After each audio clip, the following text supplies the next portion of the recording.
1, 2. Attends, tu veux que j'explique la Ruqyah ou pas? Oui, la Ruqyah, le captage. Le captage. Oui, parce qu'il s'apprend quelque chose de nouveau. Alhamdulillah, wassalatu wassalamu ala rasulillah. Subhanaka la ilma lana illa ma 'allamtana. إنك أنت العليم الحكيم ولا فهم لنا إلا ما فهمتنا إنك أنت الجواد الكريم. We're going to speak inshallah about Ruqyah and then about jinn catching. So what is Ruqyah? Ruqyah is treating sihr and jinn and evil eye, ayn problems with Quran and Sunnah of Prophet sallallahu alaihi wasallam. And this subject is very important because many people suffer from these diseases and go to very many different places to look for cure without result. And many people, many Muslims fall into shirk, go to sorcerers, go to seers, knowing it is haram or not knowing. So this is why there must be an Islamic solution to this problem. So first of all, the problems of sorcery and jinns are a reality. It is not just stories and superstitions, because Allah Ta'ala says, وَمِن شَرِّ النَّفَّاثَاتِ فِي الْعُقَدِ. We ask Allah to protect us from the evil of those who blow on the knots. They are the sorcerers who attach knots and recite satanic things. So Allah Ta'ala is giving us prayers to protect ourselves from them and to cure ourselves from this evil. So that means that that evil is a reality. Someone could say, well, she's attaching knots, reciting my name, reciting satanic things. Well, I don't care. That cannot harm me. What can that do to me? But no, actually it can harm you. It can attach someone's life so that he will not gain any more money, get work. It can attach a woman's womb so she will not have any children. It can attach a child's mind, a student's mind, so he will not understand anything at school. And Allah Ta'ala says, وَيَوْمَ نَحْشُرُهُمْ جَمِيعًا. I read قالون, so in Hafs, وَيَوْمَ يَحْشُرُهُمْ جَمِيعًا يَا مَعْشَرَ الْجِنِّ قَدْ اسْتَكْثَرْتُم مِنَ الْإِنسِ. Allah Ta'ala says, the day we will gather them all. Oh, you jinn kind, you have too much abused of humans.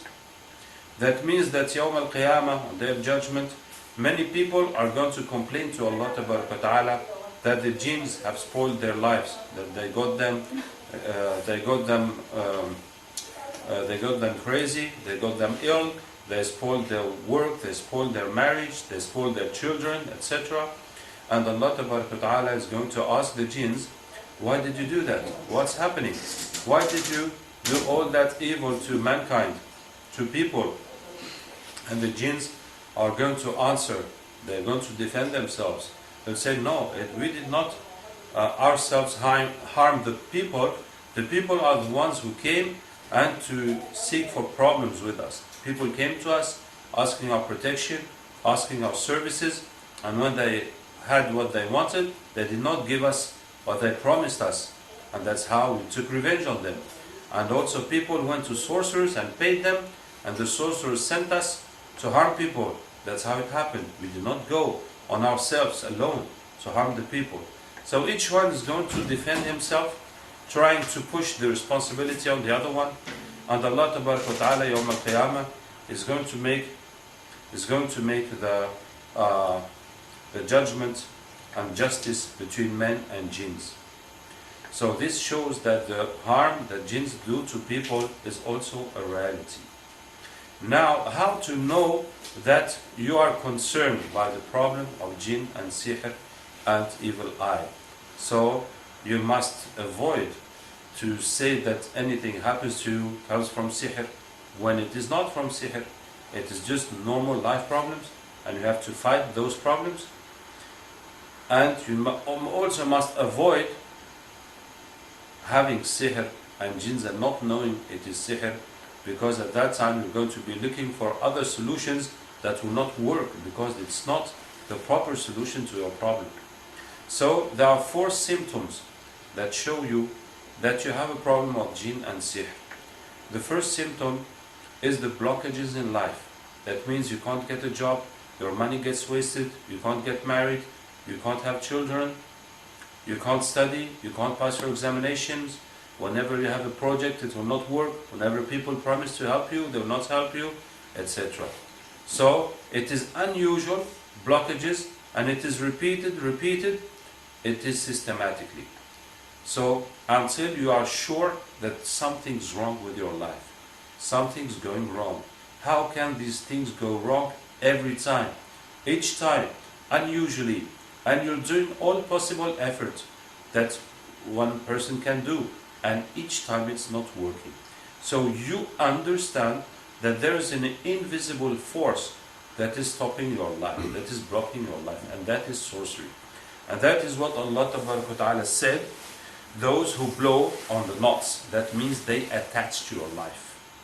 There's this invisible force that is attaching your life, and whatever you are doing, it's not working. This is the first symptom of sorcery, jinns and evil eye. The second is unusual health problems. You have pains, you have unusual diseases, you go to doctors, they don't understand, you make analysis, they don't find anything, you take medicine, it's not going away. For example, if someone has eaten sorcery, it's going to give him pain in his stomach. And the doctors do not understand this pain. When you eat sorcery, it is some drops of liquid that is put in the water or in the food, and when you eat it, it takes shape, it takes a form in your stomach, in your intestines, like glue. So it is sticking on your stomach like glue, and your body feels there's a stranger, there's something that's not part of your body that is inside, and it attacks it. That means the acids in your stomach will attack it to remove it, as if you are rubbing, you are scratching your skin because you're feeling something, and it's not going away. So you're going to scratch until it becomes red, until it becomes painful, and then you scratch until it's bleeding, and you scratch until it gets to a cut. And that's what's happening in your stomach. And the doctors don't understand, because this kind of thing happens to someone who drinks too much alcohol or eats too much spicy food. That can make the same harm to your stomach. So they will tell you to avoid acid food, because if you eat acid food, that will get it worse. So you're going to avoid some kinds of food that will worsen your situation. But yet they're not understanding the problem, and they're not getting to a clue. And you can drink some medicine that will annihilate the acids in your stomach, and you will feel relieved for some time. That is a kind of medicine you can take if you have eaten something that is too spicy and it is burning your stomach. So you will take it, it will just go by. But you cannot keep taking that 24 hours every day, because you need those acids to digest your food, and that can happen since the entrance until the exit in your stomach and intestines. So this is the kind of unusual health problems. If you walk on sorcery, that will give you pains in your legs, that can give you skin problems, eczema and psoriasis. They are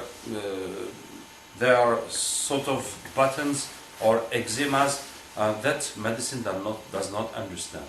And they say that they don't understand how does this come, why does it come. It just appears and it moves around in the body, and it appears in different ways, and they don't have any solution. And this psoriasis only comes by contact with sorcery. That contact is walking on it most of the time. It can be touched by any other means. So the second symptom of sorcery and jinns and evil eye is unusual health problems. Today, medicine is so much advanced, so much evaluated, that we cannot imagine that there's one microbe, one virus, a cut, a break, something going wrong that they cannot see. So how can they see this illness and this problem and not understand where it comes from? And they will make so many experiments and not find any clue for it. So that means it is very possibly coming from sorcery or jinn or evil eye problem. And this second symptom also is the Quran. These 4 symptoms I am telling you, they are all mentioned in Quran. The first one, the blockages in life, is the knots. They attach your life. The second one, unusual health problems. Allah Ta'ala says, كَالَّذِي يَتَخَبَّطُهُ الشَّيْطَانُ مِنَ الْمَسِّ, like the one who is falling down by crisis of shaitan. And saying someone being possessed, falling, having crisis, and shaitan speaking. This is an example of unusual health problem.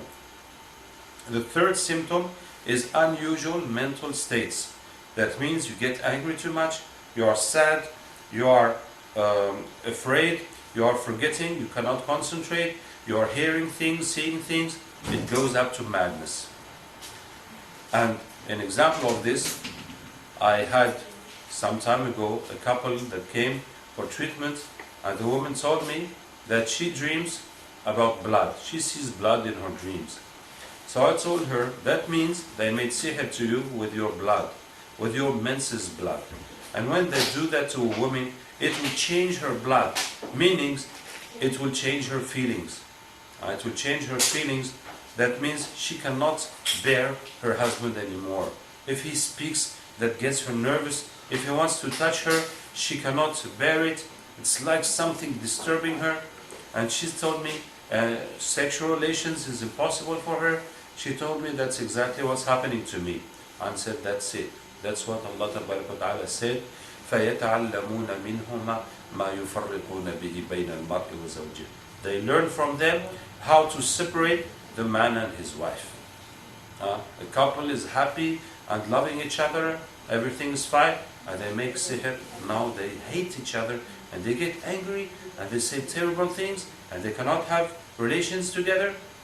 And if they go far from each other, they miss one another and they regret. Why did they do that? Why did they say that? But when they come back together, it starts again. That is sihr, changing the mental state of man. And the fourth symptom is bad dreams. Whatever they do in sihr and jinns, most of the time will appear in your dreams. So for example, if they put sihr in the graveyard, and sihr in the graveyard will make you become like dead. That means you are tired, you are depressed, you're not interested about anything, and you see dead people in your dreams. Either live people, you see them dead, or dead people, you see them alive, or you see yourself dead, or you see graves, or you see graveyard, or you see funerals. By any means, you will see something connected to death. So that means they have made the sorcery, put it in the graveyard. If they put sorcery in the water, in a river, in the sea, they do that so that your life gets wasted like the water, like a river going by without any benefit. Your money will get wasted as if it is water, as if you are carrying water in your hands, and that water just runs away, and you don't know how your money has gone. And you'll be dreaming about water, so you see rivers, you see yourself on the border, or crossing, or swimming, or getting drowned, or you see tsunami, or you see rain, any kind of water you're going to see. So this is how different sorceries will appear in your dreams. If they do the knots, you will see snakes. If they say jinns on you, you will see dogs, mostly. If they make sacrifices against you, you will see cows and sacrifice animals. If they put the sorcery upwards in a tree or a mountain, and that is done so that it will envelop your life. It will surround your life so that you go round and round. That means you're having projects, you're going, and every time you come back to your starting point. all your effort comes to zero and you're back on your starting point. So instead of going forward in your life, you're going round and round, going back to the same place every time. And it will take your mental over the reality, so that you'll be afraid of things or imagining things or getting angry. Anyway, you will be thinking unreal things instead of thinking about constructive things and going forward in your life. You're just imagining things. So that if they do that sihr somewhere high, you will see yourself climbing or flying or falling or going down, upwards, downwards. You see yourself in an airplane, etc. And also sexual relations in dreams comes from jinns. That means they send jinn to prevent you getting married or having children, and you're going to be dreaming about sexual relations. So also I told you these 4 symptoms are mentioned in Quran, and for the 4th one, Allah Ta'ala says, وَيُذْهِبْ عَنْكُمْ رِجْزَ الشَّيْطَانِ. He will take away from you the impurity of shaitan. That is in the battle of Badr. The night before the battle, shaitan made sexual dreams to Sahaba to get them on janaba for the battle, and Allah Ta'ala sent a rain so that they can make ghusl, they can purify themselves from this janaba. And Allah said that this janaba, these sexual dreams are made by shaitan. So sexual dreams is one of the most important dreams that are made by jinn and sorcery. So if you see these 4 symptoms, what should you do? Take some water. Take 18 bottles of 1.5 liters, approximately 25 liters of water, either in a big gallon or bottles as you like. So you open those bottles and you recite on them Al-Fatiha, Ayatul Kursi, Qul Huwallahu Ahad, Al-Falaq, Al-Nas, plus 3 special verses to remove sorcery. They are the verses of Musa alayhi salam with the sorcerers of Fir'aun, where Allah Ta'ala says that Allah destroys the sorcery by His words. It is Surah Al-A'raf, Surah 7, وَأَوْحَيْنَا إِلَى مُوسَى أَنْ أَلْقِ عَصَاكَ, the verses 117 to 122. Surah 7, 117 to 122. And then Surah Yunus, فَلَمَّا أَلْقَوْا قَالَ مُوسَى مَا جِئْتُمْ بِهِ السِّحْرِ, Surah 10, verses 81 and 82. Surah 10, verses 81 and 82. And then Surah Taha, Surah 20, قُلْنَا لَا تَخَفْ إِنَّكَ أَنْتَ الْأَعْلَى, verses 68 to 70. Surah 20, verses 68 to 70.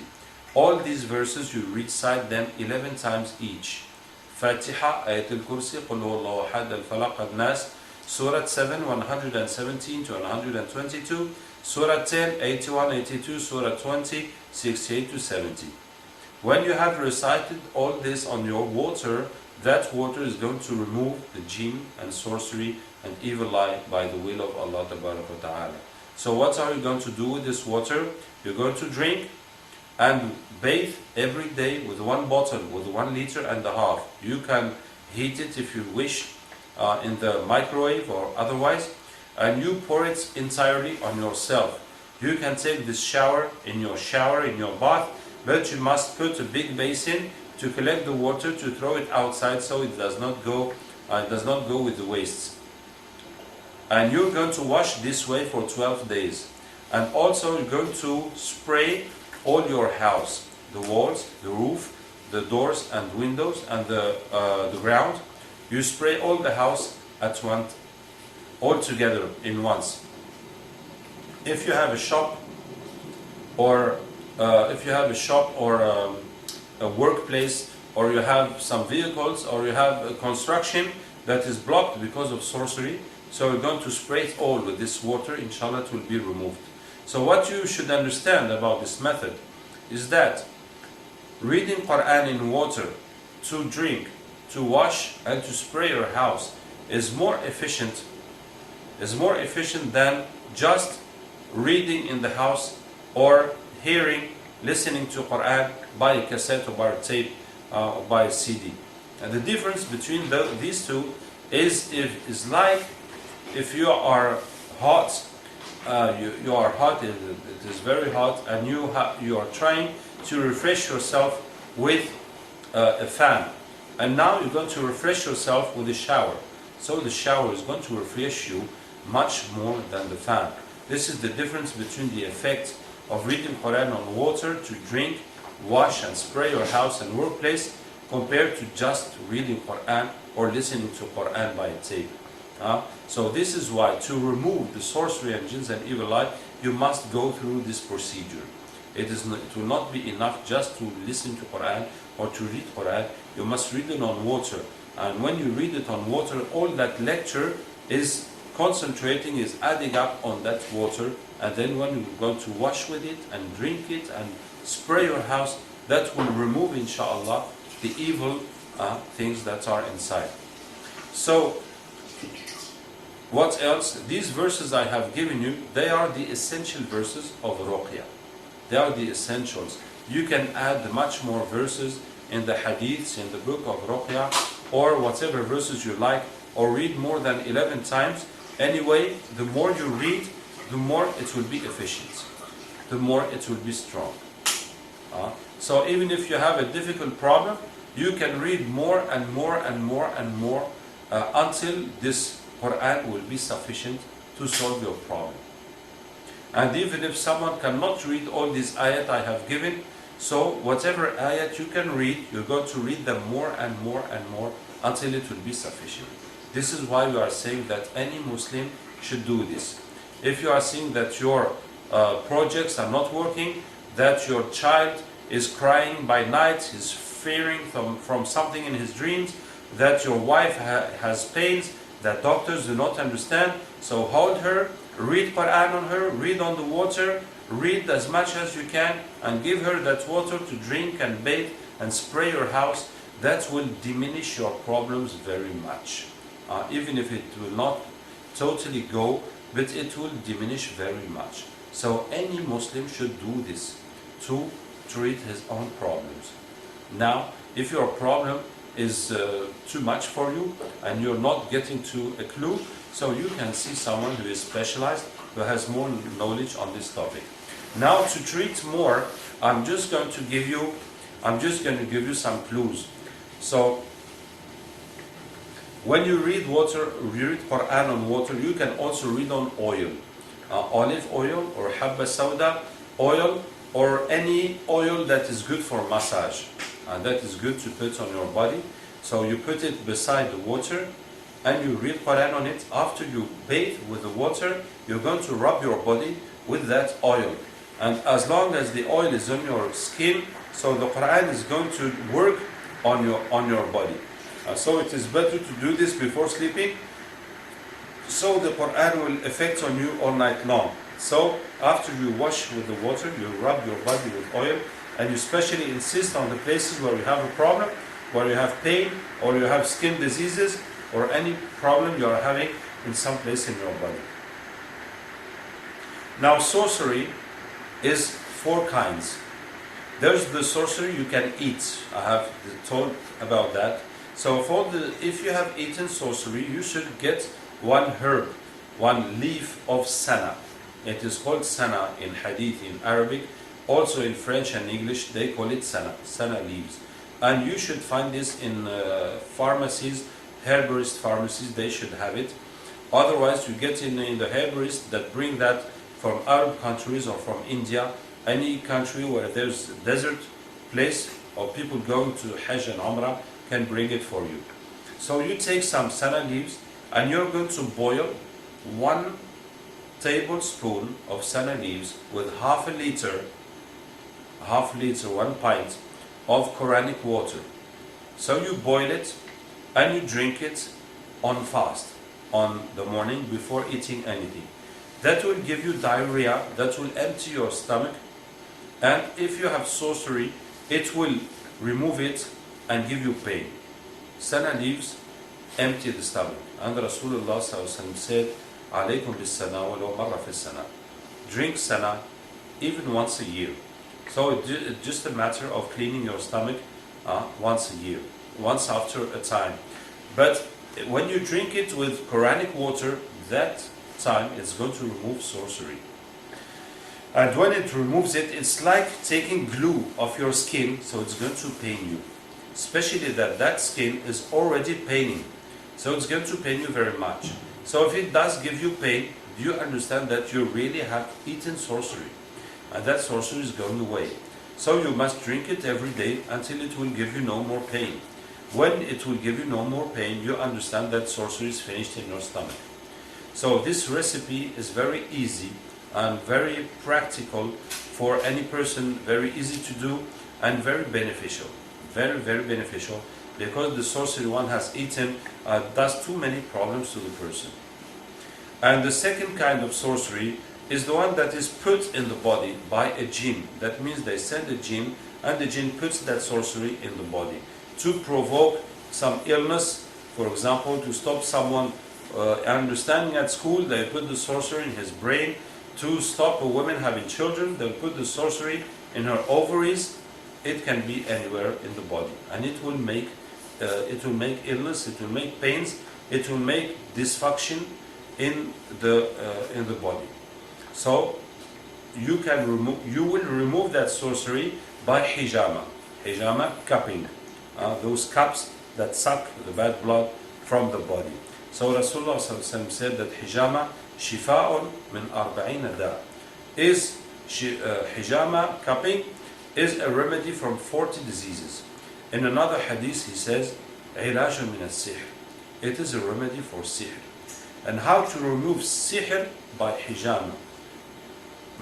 Hijama is a remedy to 40 diseases. So according to the disease we are treating by hijama, this hijama is going to be applied somehow different. We apply it differently according to the disease we are trying to remove by this hijama. So if you try to remove sihr and jinns by hijama, you're going to make the hijama on the place where you have a problem. So if it is the ovaries, it will be the ovaries. If it is the head, you put it beneath the head or on the head, if someone can shave his head. If it is the heart, if it is any part of the body. So you put the hijama there. Also, concerning the hijama, the cupping for sorcery, we do not need to take a lot of blood. So we're going to cut very, very lightly. Actually, we're not going to cut lines, but just points. When you take the razor, you just make points. As soon as you point it, that's enough. You don't need to cut to make a line. Because just a few drops of blood will be enough. And this hijama that is very on the skin, it does not go inside the flesh, inside the meat. It cannot harm, it cannot touch anything important in the body. So this is why it is easy and anyone can learn it. So you put hijama, and while the hijama is there, now you must read the Ruqyah. You must read the Quran on the person 20 to 30 minutes. This is how hijama is used to remove sorcery. So if someone has lots of pains on his body, you will put as many hijamat as needed, and at the same time, when you finish putting them on the body, you read the Ruqyah for 20 to 30 minutes, and then you remove those hijama. So I told you that sihr can be made 4 different ways. The first way is eaten. The second way is put in the body by a jinn. The third way is made by a distance. We call it symbolic sorcery. That means they will take something from you, like your photo or your hair or your clothes or anything that you have touched, and they will make knots, they will make different rituals on that, recite different things, and then they will put it in a graveyard or in a river, in a well, in a tree, etc., in the toilet, and somewhere, to make it more efficient and to make it more hard to discover. And that's what has been done to Rasulullah ﷺ. They have taken his hair, they attached knots, and they put it in the head, in the skull of a hyena. And then they put it in a well that people use as a toilet, in a dry well, under the stone on which the people sit to make their needs. You see? So that is all symbolic effects. that work. So how do you remove that sihr? Rasulullah said when he was ill, he prayed Allah Ta'ala very much. Aisha radiallahu anha said, وَلَكِنَّهُ دَعَا وَدَعَا ثُمَّ دَعَا وَدَعَا ثُمَّ دَعَا وَدَعَا. That Rasulullah was ill, then he made dua and he made dua. And he made dua and he made dua. And he made dua and he made dua. And then he said, "Oh Aisha, do you know that Allah Ta'ala has given me the explanation of my illness?" And he told her what has happened. He told her what has happened, and he went with the Sahaba and they went to the well and removed that sorcery. So we do not have the angels to explain to us what has happened, and also most of the time, even if we could know where it is, even if the person that did it tells you where it is, most of the time you cannot remove it. So how are we going to do? So each Raqi has looked for clues to this situation, and the clue we have reached that I'm giving to you is that we use Quranic verses for each kind of sorcery. For example, if it is in a well, if it is in the graveyard, we will take this verse, أَوَمَنْ كَانَ مَيِّتًا فَأَحْيَيْنَاهُ, is that person who was dead, and we brought him back to life, and we gave him a light by which he walks amongst people. Is he equal to the one كَمَنْ مَثَلُهُ فِي الظُّلُمَاتِ لَيْسَ بِخَارِجٍ مِنْهَا, that is in darkness and not go out of it? And we will add this verse to the water where Ruqyah has been read, and you're going to wash with this water. You're going to add that verse either by reading, reciting 11 times, or by writing once and diluting that Quran in that water. For example, if it is in the water, we will take the verse فَأَوْحَيْنَا إِلَى مُوسَى أَنْ اضْرِبْ بِعَصَاكَ الْبَحْرَ, and we revealed to Musa to hit the sea by your stick, and it opened into two pieces like mountains, etc., etc. So we have 45 verses for 45 kinds of sorcery and the way of recognizing each kind of sorcery. You can find all that on my website, benhalimabdurraouf.free.fr. You can get it all in my website or in my book. You can charge my book directly from my website with all these explanations. So if you understand the dreams and the problems and the mental state of the person, and you note all these kinds of sorceries that are affecting him, and then you add all these different verses according to his symptoms in that water, and he's going to wash with it, and all that sorcery is going to be gone. And you don't need to go fetch for the sorcery in the river, in the mountain, in the grave, in the toilet, etc., etc., etc., because that is nearly impossible and very difficult. May Allah Ta'ala help us. And the fourth kind of sorcery is the sorcery that one touches, and most of the time you walk on it. When you have physical contact with the sorcery, walking on it, it can be otherwise. For example, I had a girl, she has lost all her hair, and she had very bad skin on her head, and there was a lady that made sorcery on her scarf, and that sorcery touched her head, and she lost her hair, etc. So that means that the sorcery you touch can be touched by anyway, but mostly it is walked on. So when you walk on sorcery or you have physical contact with sorcery, it will most of the time give you skin diseases. And those skin diseases, we treat them by hijama and reciting and washing with water and rubbing with oil. So these are four kinds of sorcery, either being eaten or put in the body by a jinn, or symbolic sorcery, or contact with sorcery, and the ways of treating them. Now I'm going to talk to you about jinns. Allah Ta'ala has preferred humans on jinns because Allah Ta'ala says, إِنِّي جَاعِلٌ فِي الْأَرْضِ خَلِيفَةً, I am putting a khalifa, someone to replace me, to govern this world in my name, on my behalf. I am putting a khalifa on earth. When the jinns were already on earth, that means that the caliph of Allah Ta'ala is not the jinns but the human. And when Allah Ta'ala created Adam alayhi salam, Allah asked Iblis to bow to make sujood to Adam alayhi salam, and did not ask Adam to make sujood to Iblis. And all the prophets Allah Ta'ala has sent are only humans. There never was any jinn prophets. So the humans were prophets for the men and jinns. So this is how Allah Ta'ala has preferred men on jinns.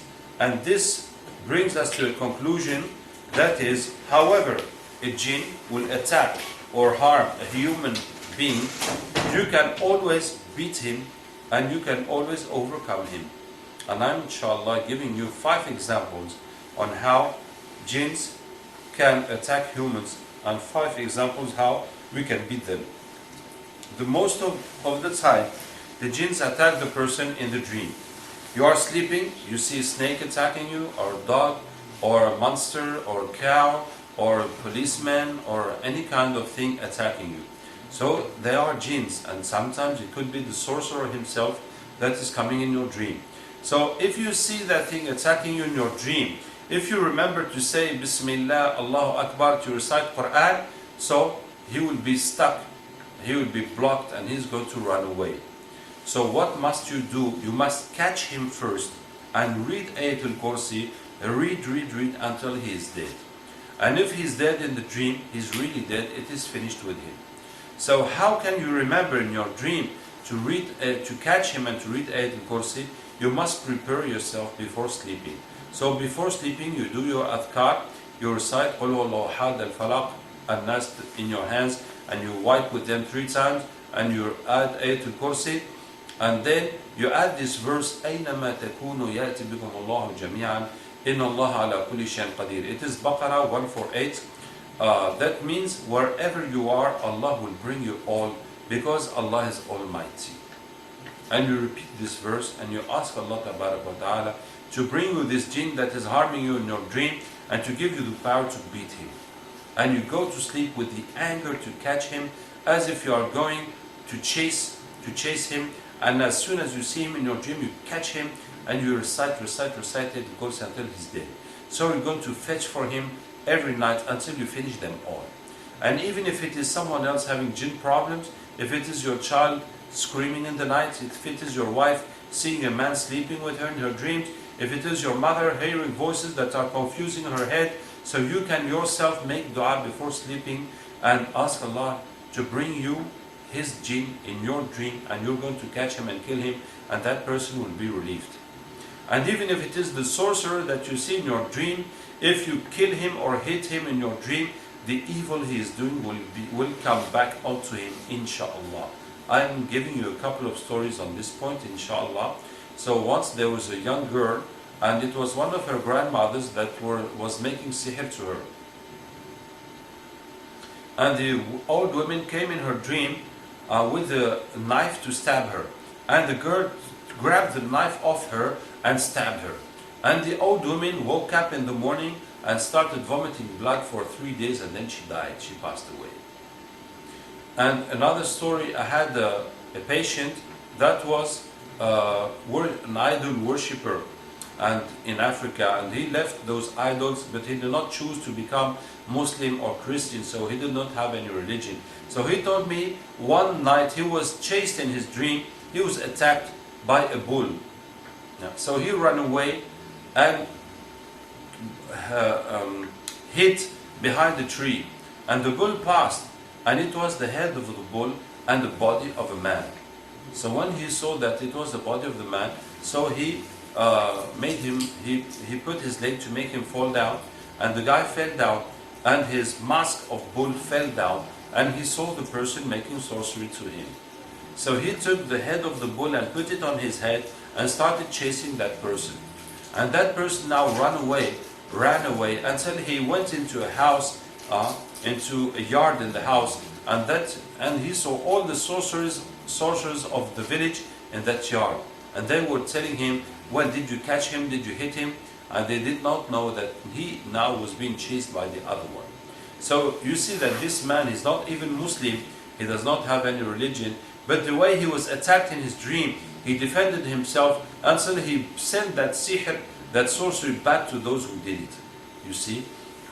Because he's not believer, they're not believers too, so they fought. So the one who had most determination, he won, he beat the other ones. So if you are a believer and you read Quran and you pray Allah Ta'ala to help you, so you can also beat them. So if you know that there are some people making sorcery to you, so before sleeping you're going to ask Allah Ta'ala to give you the power to beat them, and you search for them in your dreams until you finish them all. And I'm telling you that the sorcerers, you cannot forgive them, because Allah Ta'ala la yaghfiru an yushraka bihi. Allah does not forgive that one associates to Him. And the one who's making sihr is making kufr, and he's working with the devil. He has chosen to be on the side of shaitan. So there's no forgiveness for him. So even if you do forgive him, anyway he's going to hell. There is no solution for him. So best you ask Allah Ta'ala to punish him, so he would stop making sihr to you and to other people. And some people, when the patients did that and they had big problems, so those problems, they had accident, they had very, very bad things happening to them, and that was a cause for them to make repentance, to make tawbah to Allah Ta'ala. So the punishment of Allah Ta'ala can be a good thing for the person in this world, so he would stop making his evil things and come back to Allah Ta'ala. So this is the first way of beating the jinns, and I spoke to you also about sorcerers when they come in the dreams. Second way is that many people, or some people, when they're going to sleep or when they're sleeping, they feel something pressurizing on them, so they are paralyzed, they cannot move, they cannot speak, maybe even they cannot breathe. So that is jinns attacking the person that way. So if you feel this, what are you going to do? You are sleeping or about to sleep and you feel something paralyzing you. So first of all, you're going to catch him. How can you catch him when you are paralyzed yourself? You're going to try to hold your hands. Just try, make intention to close your hands. Just do as you can to close your hands, and then you read in your mind. As your tongue is attached, you leave your tongue. You just read in your mind, Allahu la ilaha illa huwa al-hayyul qayyum, ayatul kursi, until your tongue is released. When your tongue is released, you continue reciting with loud voice, and you hold him, you catch him, you don't leave him. You catch, you read until he is dead. Well, actually, until you feel nothing. Either he's dead, either he has gone. He has run away. But even if he did run away, so be sure he will not come back anymore. He will not try that another time. So that is the second way. The third way is when you see the jinns in reality. So we cannot see the jinns as they really are. But sometimes the jinns take shapes to appear to us, like Abu Huraira when he caught the shaitan that came to steal the food of sadaqah, like one Sahabi also, he killed the snake and then it turned out to be a jinn, etc. So jinns can appear to us in shape of snakes, cats, dogs, birds, and snake in shape of people, but that is very rare, but it can happen.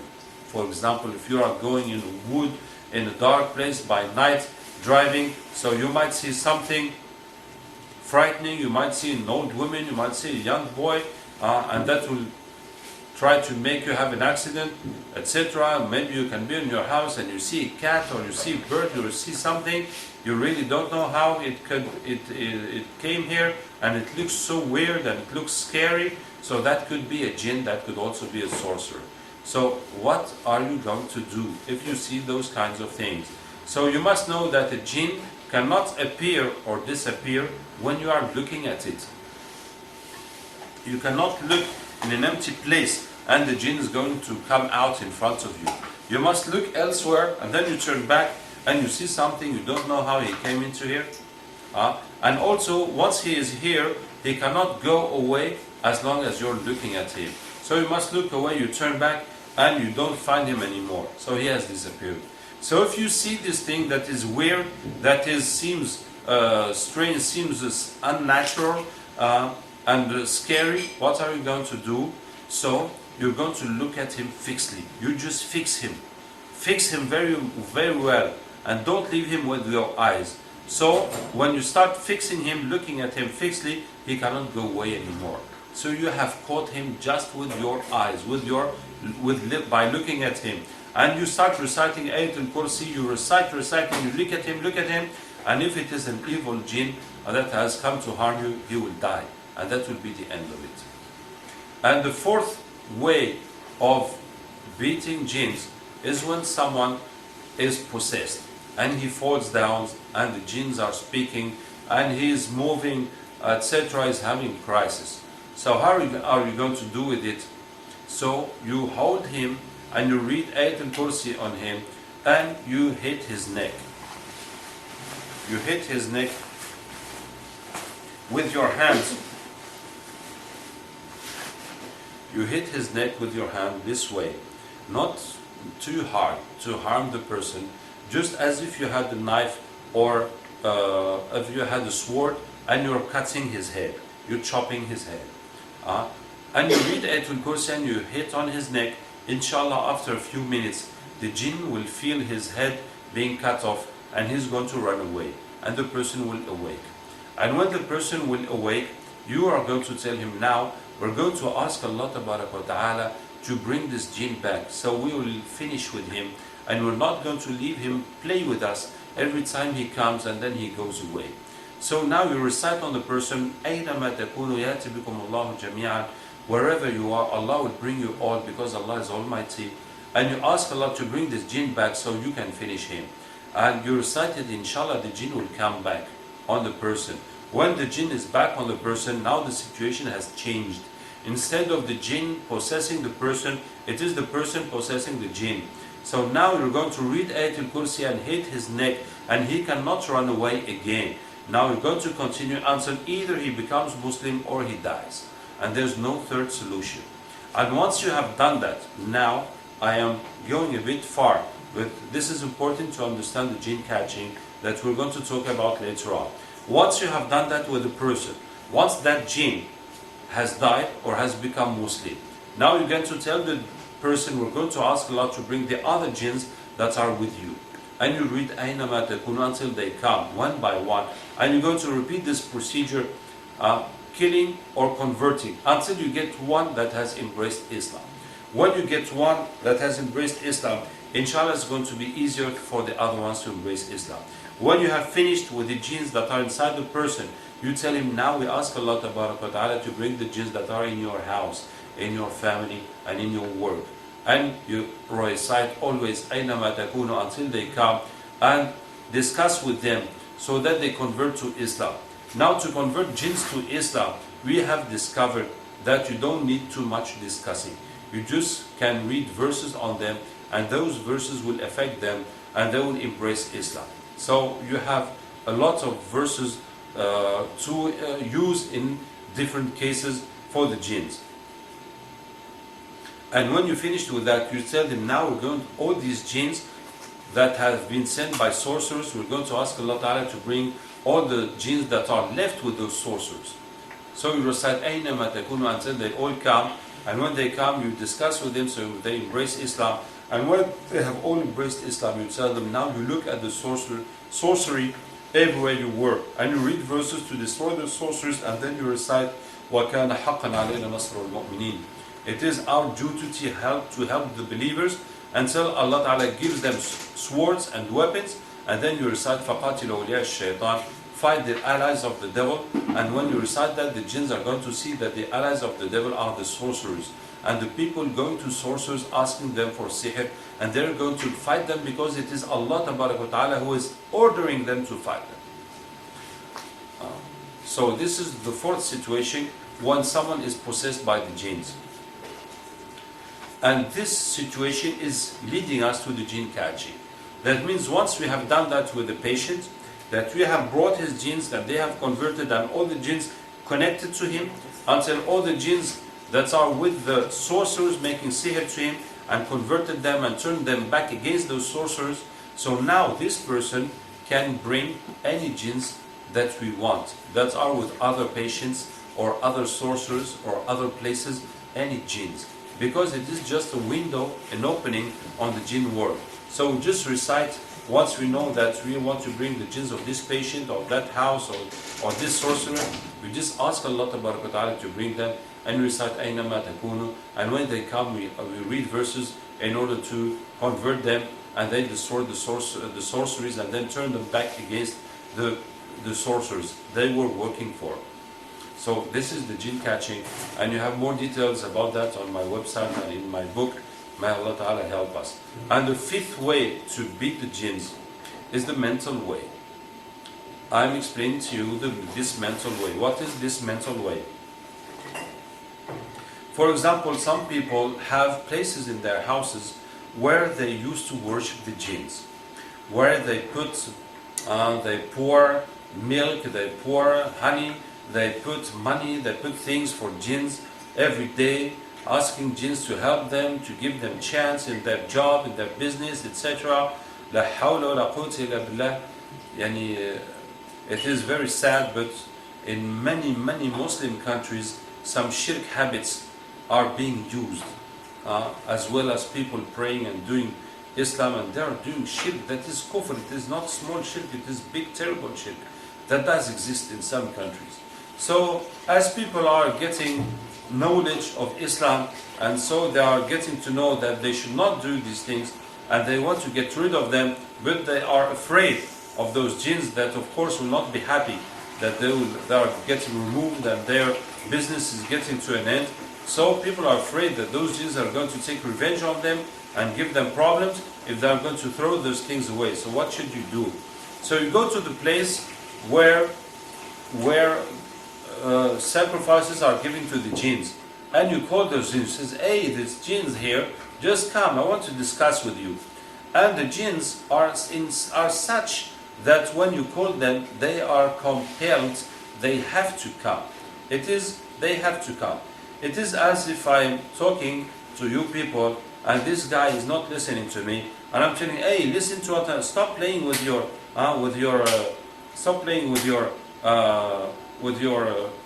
telephone and listen to me. So when I speak to him this way, so he has to listen to me. He cannot ignore me. He cannot not think. He has to listen to me, you see. And this is how jinns are. When you call them and you speak to them, they have to come. They must come. So they're going to come and listen to you. What do you want? And when you say that, so now you recite قُلْ إِنَّ صَلَاتِي وَنُسُكِي وَمَحْيَايَ وَمَمَاتِي لِلَّهِ رَبِّ الْعَالَمِينَ لَا شَرِيكَ لَهُ وَبِذَلِكَ أُمِرْتُ وَأَنَا أَوَّلُ الْمُسْلِمِينَ. It is Surah Al-An'am 162 and 163 that says, say, my prayer, my sacrifice, my life and my death are for Allah, Lord of beings, Lord of worlds, alone with no associate. وَبِذَلِكَ أُمِرْتُ. That is the order I have received, and I am the first one to submit myself. And you're going to read this verse about 30 times. And this verse, that will destroy the sacrifices that have been given to jinns, and that will order them to submit themselves to Allah Ta'ala. So when you read this, that will destroy the shirk that has been made there, and that will compel the jinns to become Muslim. And it will be the end of that problem. And you take all those things that used to belong to them, you throw them all. So that is one example of the mental way of beating jinns. I'm giving you a second example.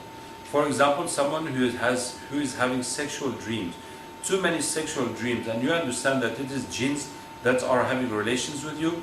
So what are you going to do before sleeping? You're going to speak to them. Say, hey, the jinns that come in my dreams, just come here, I want to talk with you. And you read, وَمِنْ آيَاتِهِ أَنْ خَلَقَ لَكُم مِنْ أَنفُسِكُمْ أَزْوَاجًا لِتَسْكُنُوا إِلَيْهَا وَجَعَلَ بَيْنَكُمْ مَوَدَّةً وَرَحْمَةً إِنَّ فِي ذَلِكَ لَآيَاتٍ لِقَوْمٍ يَتَفَكَّرُونَ. It is Surah Al-Rum, the verse 21. Amongst His signs, He has created from you, He has created for you, from yourself, wives or husbands. So you will find sakina, you will find peace with them, and He has put amongst you love and mercy. They are signs for the people who think in that. So you're going to, and this verse is the verse that says that Allah has given you husbands and wives from yourself. That means jinns for jinns and humans for humans. And it cannot be mixed jinns with humans. That has no, that will have no outcome. So when you read this verse on jinns, they will understand that it cannot work, this marriage between humans and jinns, and that Allah Ta'ala has given them jinniyat, male and female jinns, so they will be happy with them, and they will find love and pleasure and mercy and rest with them, and they don't need that, they cannot find with the humans, and they're going to go and leave you. So you also read that verse about 30 times, and then you say, now if I see you again in my dream, I'm going to kill you.